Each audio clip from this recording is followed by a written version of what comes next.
Assalamualaikum warahmatullahi wabarakatuh.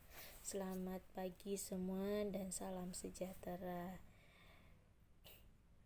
Bertemu lagi dengan Ibu Titin masih di pelajaran tema 1. Sebelum belajar, mari kita berdoa terlebih dahulu mengikuti agama masing-masing.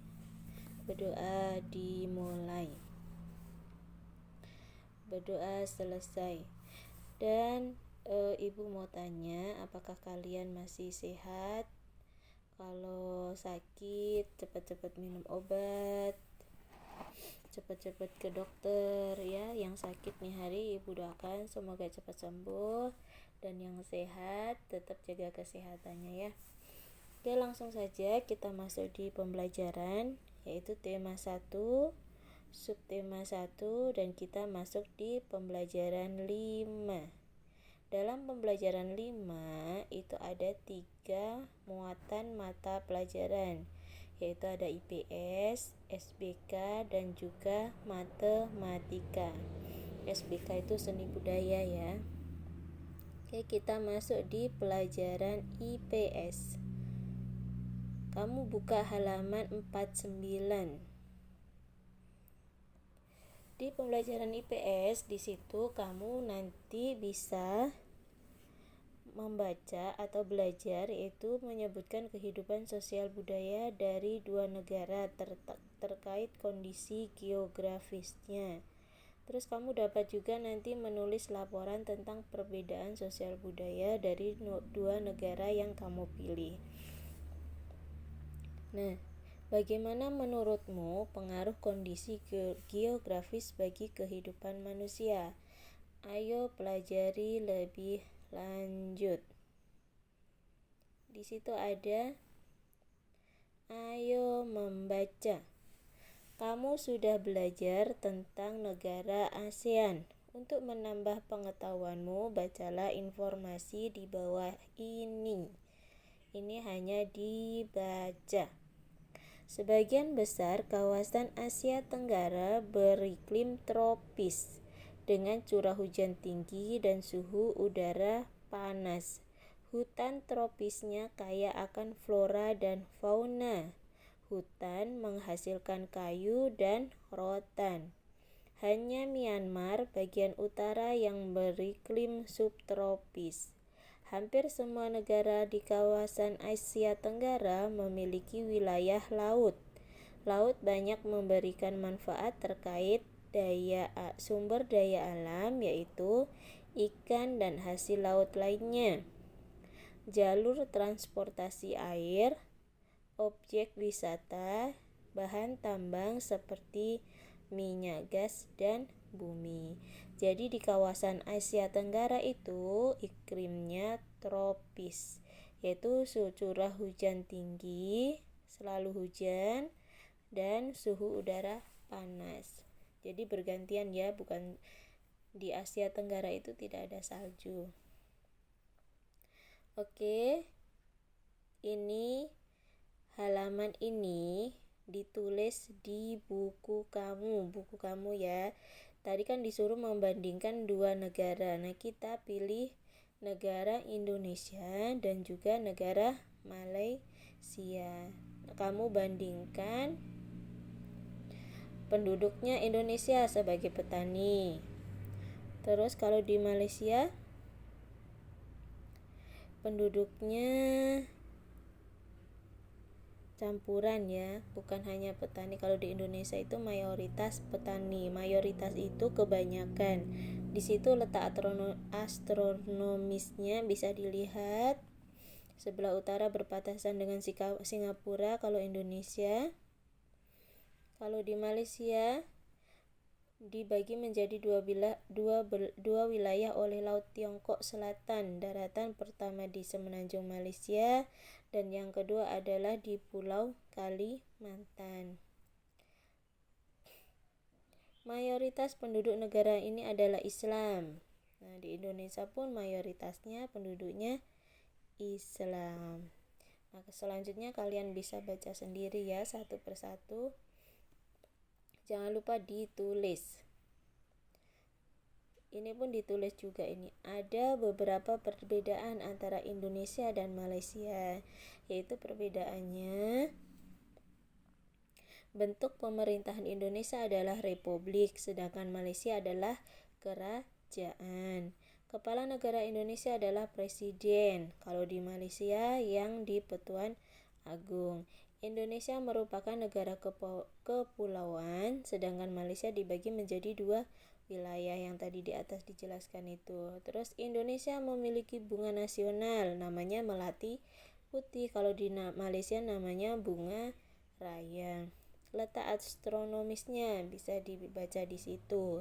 6 derajat lintang utara sampai 11 derajat lintang selatan dan 95 derajat bujur timur sampai 141 derajat bujur timur.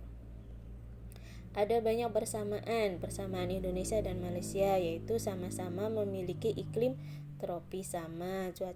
Cuaca di sini di Malaysia sama di Indonesia itu sama. Indonesia Malaysia masih satu rumpun, yaitu Melayu.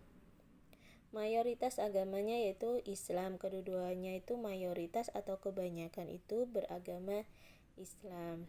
Terus Indonesia dan Malaysia termasuk negara berkembang. Indonesia dan Malaysia merupakan negara ASEAN. Jangan lupa ya, ini ditulis. Dan kita masuk di pelajaran SBK.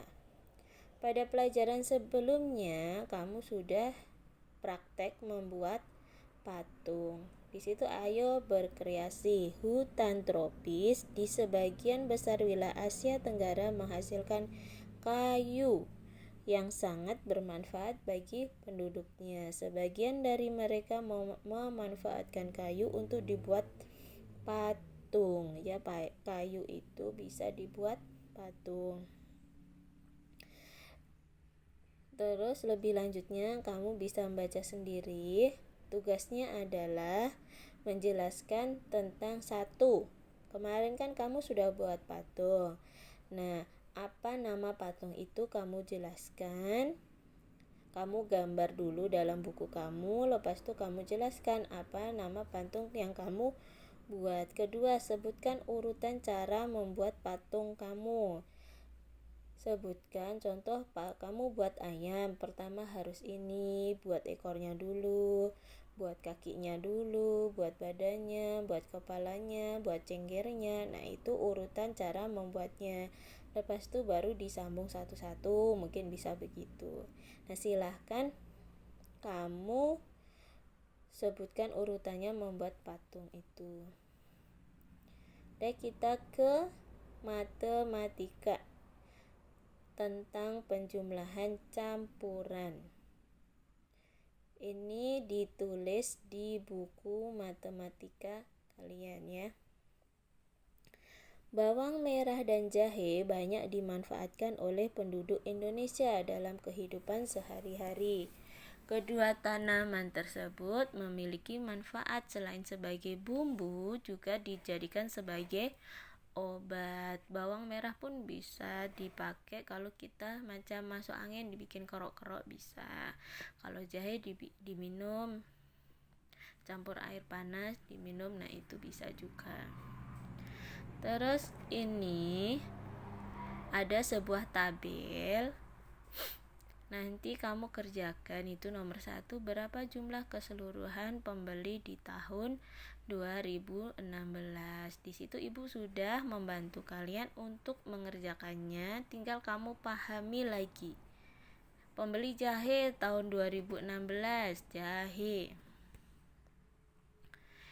ini jahe ya, tahunnya tahun berapa nih? 2016. Berapa itu semua penduduknya? Pembelinya ada 2172. Pembeli bawang merah, nih bawang merah. Tahunnya mana ini? Tahunnya. Berarti urutannya ini. Ada 9500. Jadi Nomor 1, berapa jumlah keseluruhan pembeli di tahun 2016? Berarti ini ditambah ini.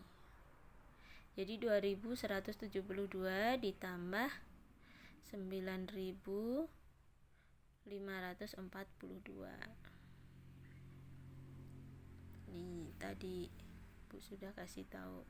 Jadi jumlahnya itu 11.714. Terus nomor 2, berapa lebihnya jumlah keseluruhan pembeli di tahun 2017 dan jumlah keseluruhan pembeli di tahun 2016? Tadi sudah dikira pembeli tahun 2016 adalah 11.714. Terus kita cari tahu nih. Kita kira dulu, berarti pembeli 2017 ditambah pembeli jahe ditambah pembeli bawang merah di tahun 2017. Hasilnya tuh ini 14.482. Nah, di antara dua ini mana yang lebih banyak? Kita simpankan di depan, yaitu yang lebih banyak 14.482 dikurangi 11.714. Itu cara mengiranya ya. Terus nomor 3, sekitar berapa kalinya jumlah pembeli jahe dari jumlah pembeli bawang merah di tahun 2017?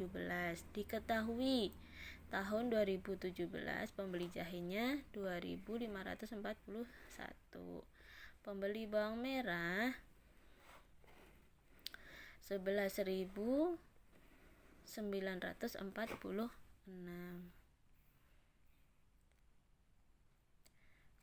Nah, berarti ini kita jumlahkan ini sama jumlahkan ini.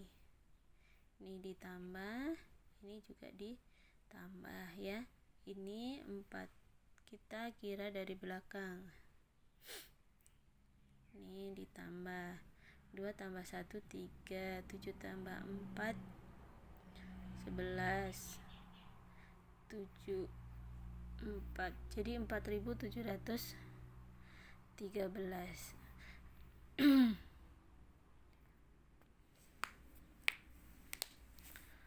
Pembeli tahun pembeli jahe.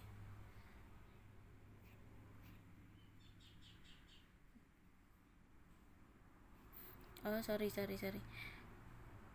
Tahun pembeli jahe, kamu cari pembeli jahe tahun 2017 tuh ada berapa, pembeli bawang merah di tahun 2017 tuh ada berapa. Terus dinyatakan berapa kali daya membeli bawang merah dengan pembeli jahe. Cara mengiranya yaitu bawang merah dibagi dengan jahe, yaitu 11.946 dibagi 2.541. Nah, hasilnya itu nih 4,7 kali lebih banyak dibandingkan pembeli jahe. Berarti yang beli bawang merah itu lebih banyak. Ya, selanjutnya ini ditulis ya biar kamu paham. Ini tugasnya. Tugasnya kamu tulis di buku kamu, baru kamu isi ya, jangan diisi di buku paketnya. Nomor 1, urutkan tahun produksi bawang merah berdasarkan jumlah produksi yang paling banyak. Cari di sini ini yang paling banyak.